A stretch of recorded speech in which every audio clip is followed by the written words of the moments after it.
छत्रपती संभाजीनगरमध्ये राष्ट्रवादी काँग्रेस शरदचंद्र पवार पक्षाचे प्रदेशाध्यक्ष जयंत पाटील यांची आज 26 जूनला पत्रकार परिषद पार पडली।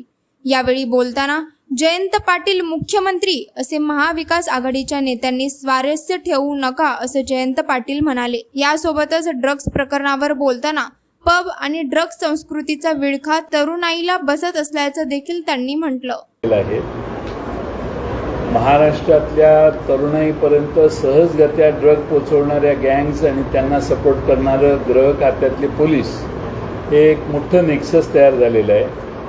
अनेक पानपट्टीवर देखील ड्रग उपलब्ध होतात असं मला अनेक कार्यकर्ते आणि लोक सांगतात की असे प्रकार चाललेले आहेत आणि लहान वयातच ड्रग चा विळखा अनेक तरुणाईला बसायला लागलेला आहे आणि पुणेमध्ये तर प्रचंड हे अनुभव यायला लागलेले आहेत आणि मला वाटतं की राज्य सरकारच्या गृह खात्याचं हे टोटल फेल्युअर आहे। महाराष्ट्रातल्या तरुण पिढीला चांगलं वळण लावण्याऐवजी पब आणि ड्रग या दोन संस्कृतीचा विळखा बसतोय आणि गृह खातं या सगळ्यांना थांबवण्याच्याऐवजी दुर्लक्ष करून प्रोत्साहन देतं असं मला वाटतं। लोकसभेच्या विचार केला तर विधानसभेसाठी भविष्यात जयंत पाटील मुख्यमंत्री म्हणून पाहायला मिळतील का महाराष्ट्राच्या जनतेला आणि राष्ट्रवादीच्या कार्यकर्त्यांना? मला मगाशी पण सांगायचं होतं विसरलो मी तर जयंत पाटील मुख्यमंत्री किंवा क मुख्यमंत्री याच्यात महाविकास आघाडीच्या कुठल्याही नेत्याने स्वारस्य ठेवू नये। आम्ही सत्तेवर आलं पाहिजे हे स्वारस्य पहिलं पाहिजे। त्यामुळं आमच्या महाविकास आघाडी तिन्ही पक्षामध्ये स्पर्धा लागू नये आणि ते राष्ट्रवादीचे कार्यकर्ते आणि निवडून आलेले आमदार त्यावेळी ठरवतील। आज कुठल्याही पक्षाने नावं घोषित करणं किंवा हे करणं याने आमची महाविकास आघाडीची एकता ही सक्षम राहिली पाहिजे, त्यात कुठे गॅप तयार होऊ नये म्हणून कुठल्याही महाविकास आघाडीतल्या कुठल्याही पक्षाने मुख्यमंत्री अमका होणार तमका होणार अशी भाष्य करणं टाळलं पाहिजे असं माझं मत आहे।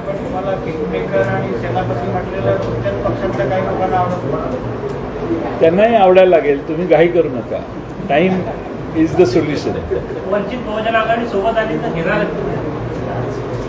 मला माहीत नाही, अलीकडे माझा बाळासाहेबांशी अलीकडे संवाद झालेला नाही निवडणुकीचा निकाल लागल्यानंतर, त्यामुळे त्यांच्या मनात काय मला माहीत नाही। आम्ही मागच्या लोकसभेच्या निवडणुकीत शेवटपर्यंत प्रयत्न करत होतो, नाही आम्हाला यश आलं। आता माहीत नाही त्यांच्या मनात काय आणि आम्ही आमच्या महाविकास आघाडीची चर्चा अजून एकत्रित बसलेलोच नाही। त्यामुळे इतर पक्षांच्या कन्सेंटने काही करायचं असेल तर करू शकतो आम्ही।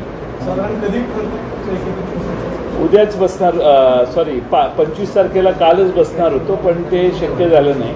काँग्रेस पक्षाची दिल्लीला काहीतरी बैठक होती असं मी ऐकलं, त्यामुळे आता नवीन तारीख ठरेल लवकर। तुम्ही मगाशी बोलताना म्हटले हे सरकार फक्त 2च महिने राहील आणि शेवटचं अधिवेशन राहील, सरकार 20 ऑक्टोबरला विधानसभा होणार, 20 सप्टेंबरला साधारण कोड ऑफ कंडक्ट येईल अशी अपेक्षा आहे। त्याचा अंदाज साधारणपणे 1-2 सप्टेंबरपासून होईल। 20 ऑगस्टला निवडणुकीचे मतदार याद्या जाहीर होतील, त्यामुळं 20 ऑगस्ट नंतर इलेक्शनचा मोड असेल। त्यामुळं ह्या 12 दिवसात सरकार ज्या घोषणा करेल त्यांना ते पार पाडण्यासाठी देखील वेळ मिळणार नाही। या घोषणा हवेत राहतील, कागदावर राहतील। आमचं सरकार येईल त्यावेळी आम्ही त्यापेक्षा उत्तम योजना महाराष्ट्रातल्या जनतेसाठी आणणार आहोत। पंतप्रधान नरेंद्र मोदी एकीकडे देशाचं नाव खूप मोठं होतं असं म्हणतात, मात्र एक चिंताजनक बातमी आहे।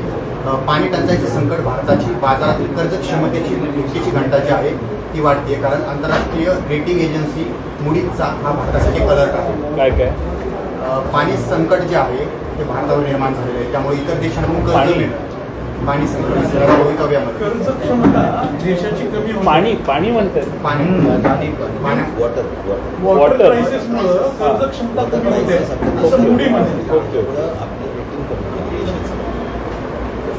नाही, आपल्या देशानं 205 लाख कोटी रुपयापर्यंत का 210 लाख कोटी रुपयापर्यंत कर्ज उभं केलेलं आहे आणि यापूर्वी एक IMFने इंटरनॅशनल मॉनिटरी फंड जे आहे त्यांनी एक इशारा मागच्या वर्षी दिलेला होता की तुमचं कर्ज काढण्याचा जो वेग आहे तो प्रचंड मोठा आहे आणि त्यामुळं श्रीलंकेसारखी परिस्थिती होईल, त्यामुळं आधीच काळजी घ्या.